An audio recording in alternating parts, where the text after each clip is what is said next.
मतलब एक तरफ आप विकास चाहते हैं प्रदेश बहुत का, इम्पोर्टेंट इशू है और संसाधन जो है उसके ऊपर प्रदेश एग्जीक्यूटिव का और लेजिस्लेचर का कंट्रोल नहीं है, तो प्रदेश जो है आगे कैसे बढ़ेगा। और जिन लोगों ने इस लोकतंत्र प्रजातंत्र को हासिल करने के लिए कुर्बानियाँ दी हैं, देश ने वर्षों तक गुलाम रहा है, आज वो आत्माएं जो है फिर कहीं ना कहीं कुंठित होंगी कि भाई ये कौन सा सिस्टम, जिस सिस्टम के लिए हम लड़े और ये सारा कुछ होने के बावजूद आज जहां हम देखना चाह रहे थे समाज को, समाज के प्रतिनिधियों को, वहां नहीं है। द न्यूज़ स्टार में आप सभी का स्वागत है। हमारे देश की राजनीति में कुछ समय से ऐसा देखने को आता है कि रूलिंग पार्टीज की जो है गवर्नमेंट बनती है और कुछ हादसे ऐसे होते हैं कि वो गवर्नमेंट टॉपल हो जाती है, फिर दूसरी पार्टी जो है वो रूलिंग में आ जाती है। ऐसा ही हादसा जो है कुछ समय पहले हिमाचल प्रदेश में भी हुआ, जो अन्य प्रदेशों में होता आया, और हिमाचल प्रदेश में आके उस प्रथा को एक जर्नलिस्ट की नज़र से यदि हम देखें तो लगता है कि कहीं ना कहीं विराम लग गया है। उस विराम लगने के पीछे एक शख्स हैं जिनका बहुत अहम रोल रहा इस पॉलिटिक्स की जो प्रैक्टिस थी इसको ब्रेक लगाने के लिए। वो थे हमारे हिमाचल विधानसभा के जो स्पीकर हैं कुलदीप सिंह पठानिया जी, चंबा से बिलोंग करते हैं। वो हमारे साथ हमारे इस बातचीत के लिए हमारे साथ मौजूद हैं। उनसे पूछेंगे कि जो प्रदेश का जो लोकतंत्र है, प्रजातंत्र है, उसमें इस तरह की प्रैक्टिसेस जो होती हैं उनमें इन्होंने कैसे उसको ब्रेक लगाई और कॉन्स्टिट्यूशनल इंटेग्रिटी को अपहोल्ड करने के लिए किस तरह के प्रयास जो हैं वो विधानसभा में किए जा रहे हैं। सर, आपका बहुत बहुत स्वागत है। धन्यवाद जी। Thank you very much. Sir, आपने कैसे ब्रेक लगाई सिस्टम पे कि रूलिंग पार्टीज को टॉपल करना और फिर दूसरी पार्टी की गवर्नमेंट आ जाना? नहीं, ऐसा है कि कॉन्स्टिट्यूशन में ये व्यवस्था पहले से है कि कोई भी व्यक्ति जब किसी विशेष दल से चुन के जाएगा, अगर वो किसी दल से संबंधित नहीं है तो इंडिपेंडेंट चुन के जाएगा, तो संविधान के जो शेड्यूल 10 है उसमें व्यवस्था दी गई है कि उसको जो है उसी पार्टी के साथ, उसी दल के साथ रहना पड़ेगा। अगर वो दल बदल करता है तो दल बदल जो कानून है उसके जो प्रोविज़न्स है उनको अपनी ओर अट्रैक्ट करता है, और फिर वो जो प्रोविज़न्स हैं एंटी डिफेक्शन लॉ के 10th शेड्यूल में उन पर कार्रवाई करते हुए फिर उनकी सदस्यता रद्द होती है। जी। तो ऐसा ही हिमाचल प्रदेश में हुआ। और इतिहास में पहली बार हुआ शायद। ये पहली बार वैसे दल बदल तो यहाँ नहीं हुआ, मर्जर मुर्जर तो हुए कुछ। डिस्क्वालिफिकेशन पहली बार हुई मास लेवल पे आपके समय में। ये जो डिस्क्वालिफिकेशन जो मान्य चुने हुए जो विधायक थे उनकी ये पहली बार है हिमाचल प्रदेश के इतिहास में। तो जब ये आभास हुआ, जब 2023 का जो सत्र था जिसमें जो है पार्लियामेंट का, राज्यसभा का चुनाव भी था, तो उस चुनाव के माध्यम से कांग्रेस के 6 मान्य सदस्यों ने और 3 जो थे वो इंडिपेंडेंट्स। जी। जबकि उसमें व्हिप नहीं है जी। पार्टी व्हिप नहीं लगता चुनाव में जी।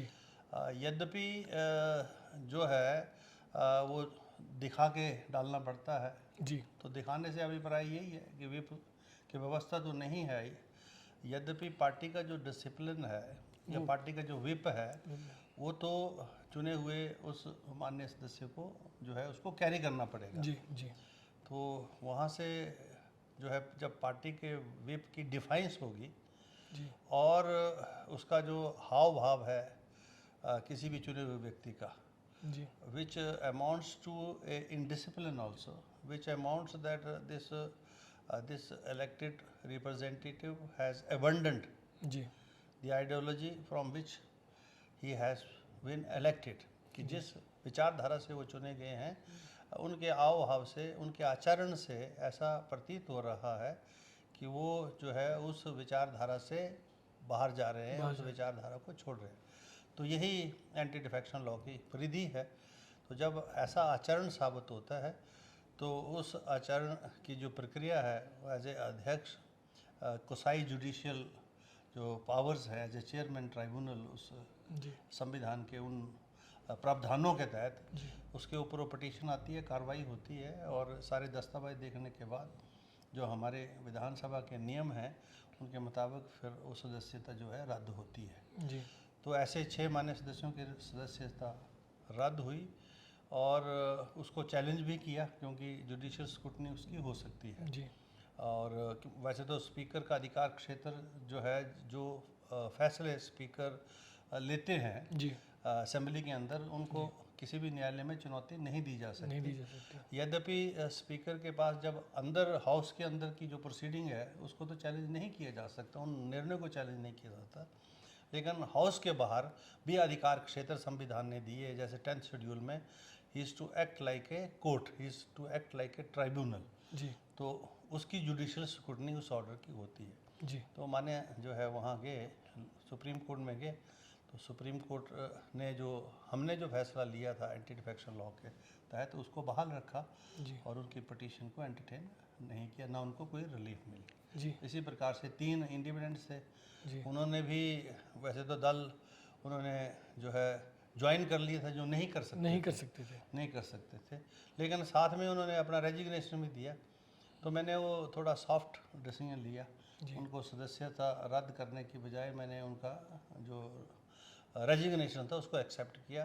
जी तो 9 जो माननीय चुने हुए सदस्य थे, विधायक थे, उनकी सदस्यता रद्द हुई, जी चुनाव हुआ, क्योंकि जी बाई इलेक्शन होना है फिर होना उसके था फिर बाद 9 की 9 सीटों का। जी और वो जो फैसला है उसमें मेजॉरिटी में हिमाचल प्रदेश की जनता ने भी उस फैसले को सराहा, उसके ऊपर मुहर लगाई जी कि उन जो है उनमें से 9 व्यक्तियों में से 6 जो है नहीं चुन पाए, सिर्फ मात्र 3 ही उसमें रिपीट हो। सर, ऐसा देखने में आया कि जब हिमाचल में आपने ये इस तरह की जो कार्रवाई की गई हिमाचल विधानसभा में, उसके बाद पूरे देश में उस तरह की प्रैक्टिसेस पे जो है वो ब्रेक लगी। लेकिन अब जिस तरह से आप सर कितने फैमिलियर हैं लॉज के साथ और कॉन्स्टिट्यूशन के साथ, तो पॉलिटिकल जो पॉलिटिक्स में जो हॉर्स ट्रेडिंग रहती है और तरह की इल प्रैक्टिसेस रहती हैं, क्योंकि कहा तो जाता है कि एग्जीक्यूटिव एक पिलर है डेमोक्रेसी का, बट वो पॉलिटिक्स के अंडर काम करता है।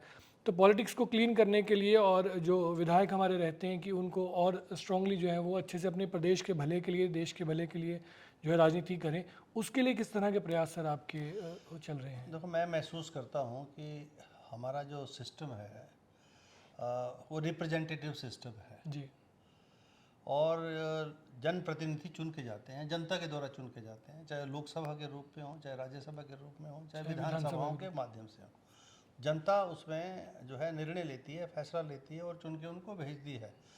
अभी व्यवस्था नहीं है हमारे संविधान में कि चुने हुए व्यक्ति के पास 50% मत प्रतिशत होना ज़रूरी है, जो अन्य संविधानों में व्यवस्था है यूरोप में। जी सर यहाँ तो जो भी जितने भी वोट से चुन के जाएंगे, माइनॉरिटी वोट से भी इलेक्ट हो सकता है कोई व्यक्ति, पर जब वो चुन के चला जाता है तो चुनने के बाद वो किसी दल का सदस्य होने के नाते उसके ऊपर जो है हमारा जो एंटी डिफेक्शन लॉ है, संविधान है, उसके ऊपर अंकुश लगाता है।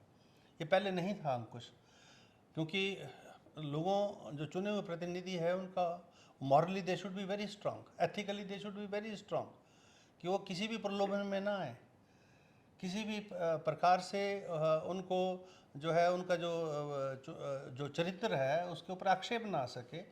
अब समय जब जैसे जैसे बीतता गया तो ऐसी परिस्थितियां राजनीति में बदली, जिसके लिए एंटी डिफेक्शन लॉ के रूप में जो है ये संशोधन हुआ। तो चरित्र की बात करता है सर एंटी डिफेक्शन लॉ? हाँ, राजनीति के अंदर हर जगह मूल्यों की अपनी वैल्यू है, मूल्य स्थापित होने चाहिए, और राजनीतिक दृष्टि से भी चुने हुए प्रतिनिधियों के ऊपर भी जो है वो जो है एथिक्स का, पॉलिटिक्स मूल्य का जो है पॉलिटिक्स राजनीति होनी चाहिए। अगर चुने हुए प्रतिनिधि का ही कोई आचरण ना हो तो जनता में उसका क्या संदेश जाएगा? जी जी तो उस दृष्टि से एंटी डिफेक्शन लॉ में ये व्यवस्था की गई कि चुने हुए प्रतिनिधियों का आचरण जो है समाज के अन्य व्यक्तियों उनका दायित्व ज़्यादा है, उनका आचरण जो है एक किसी भी प्रकार से उसके ऊपर प्रश्न चिन्ह पैदा ना हो। तो उस दृष्टि से एंटी डिफेक्शन लॉ है, और मैं ये महसूस करता हूँ, व्यक्तिगत तौर पे महसूस करता हूँ, क्योंकि मैं अध्यक्ष हूँ अब हिमाचल प्रदेश विधानसभा का, और लेजिस्लेचर हेड होने के नाते हमने जितने भी बड़े बड़े फोरम्स के ऊपर, नेशनल लेवल के ऊपर, इंटरनेशनल लेवल के ऊपर जितनी भी कॉन्फ्रेंसेस हुई हैं, और ये इशू भी वहाँ डिस्कस हुआ एंटी डिफेक्शन लॉ का। जी और एंटी डिफेक्शन लॉ के ऊपर अभी एक कोई समिति लोकसभा के हमारे जो माननीय अध्यक्ष हैं ओम बिरला जी, वो बना रहे हैं कि इस कानून को जो है और भी बारीकी से देखा जाए।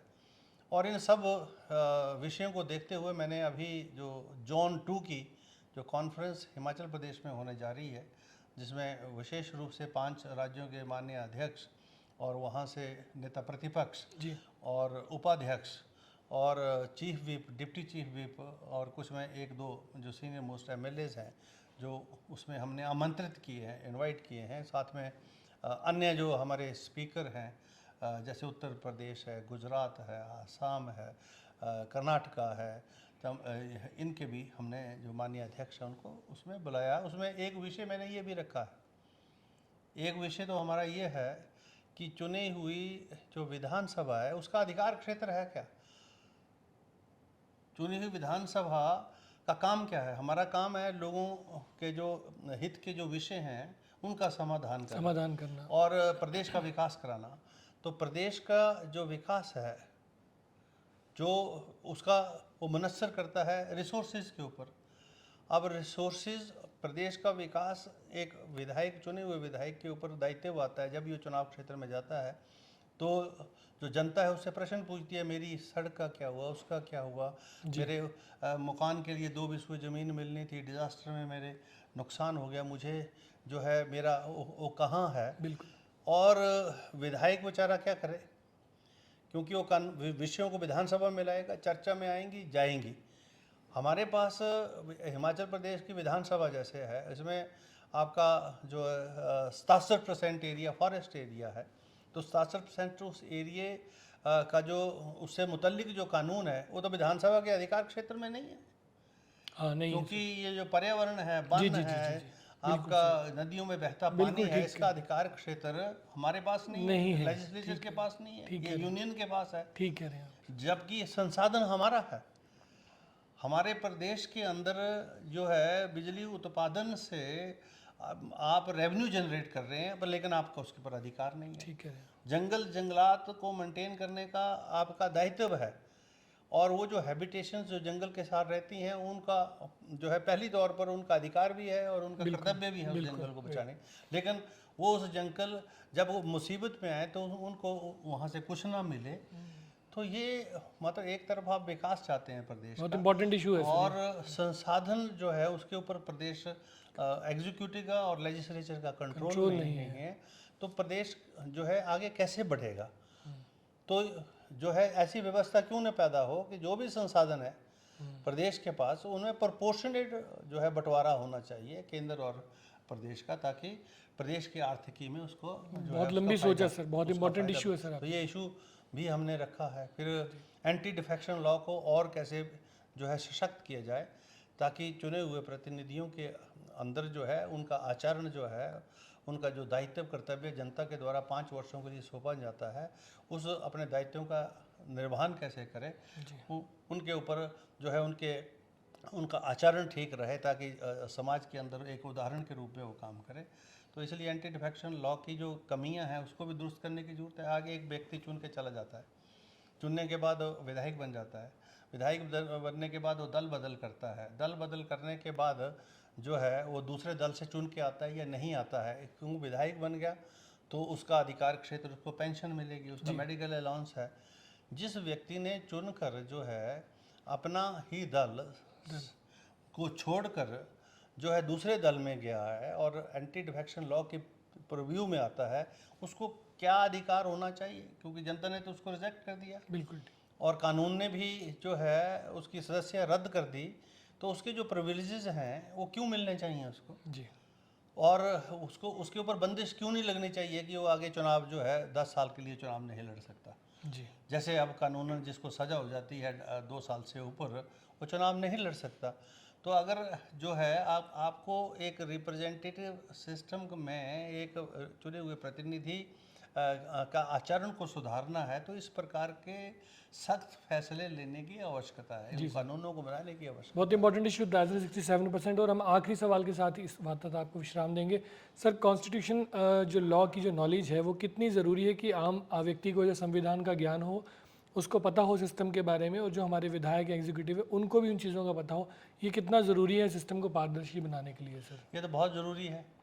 अब ये सिस्टम में कहीं ना कहीं खामी है कि अब जिन स्कूलों के माध्यम से, शिक्षण संस्थानों के माध्यम से जो बच्चे निकलते हैं उनको जो सिस्टम का जो बेसिक्स है, सिस्टम का बेसिक ये लोकतंत्र है, प्रजातंत्र है, इसमें जनता सुप्रीम है, जनता ही सरकार बनाती है और जनता के लिए ही सरकार बनती है। नियम कानून जितने भी हैं ये सब जो है जनता के हित के लिए बनते हैं, और जहाँ कहीं आवश्यक होता है उन नियम और कानूनों को पार्लियामेंट और स्टेट लेजिस्लेचर जो है उनको अमेंड करती है, उनको निरस्त करती है।